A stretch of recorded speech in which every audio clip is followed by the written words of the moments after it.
Well, in Syria, the president there has promised to consider reforms after a week of violent protests in the southern city of Daraa.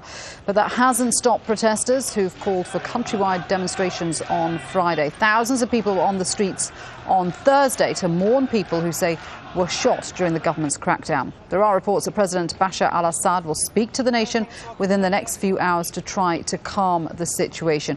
Rula Amin joins me now from Damascus. Rula, as we say, the president expected to address his population. He has offered some quite substantial concessions, but they don't seem to be, or we don't know yet whether they're going to have an impact on the day's protests. Yes, it remains to be seen. However, we did speak to many Syrians, including the people in Daraa, and the response to these measures is mixed. Now, the activists and hardcore opposition activists are very skeptical, and they say these are just lip services and won't change much. Others do give the president the benefit of the doubt, and they say this is a good start. Let's give him some time.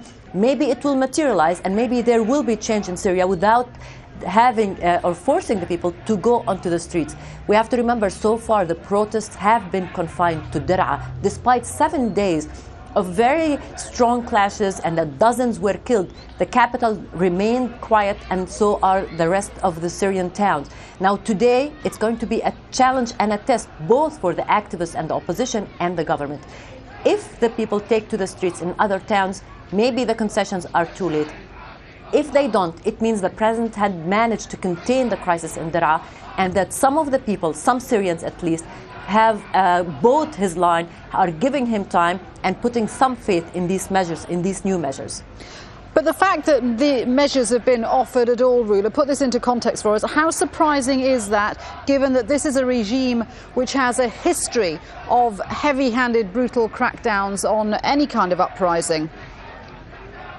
Yes, 6 months ago, nobody would have dreamt that these kind of concessions would be made in Syria.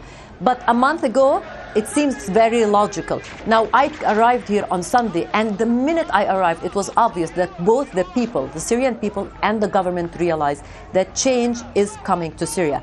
The government knows it cannot continue with its old ways, and the president had made it clear he understands the need to reform, and he will do it. The people want it now, they want it serious, they want it meaningful, and they don't want to wait.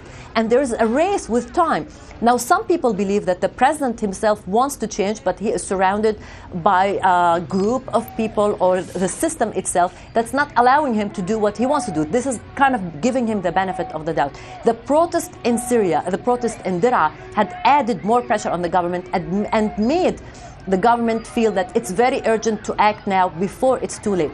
So for now, it seems the president is keen to contain the crisis in Syria, and he's determined. People want to make sure he is also determined to bring change to Syria, not just to contain the crisis.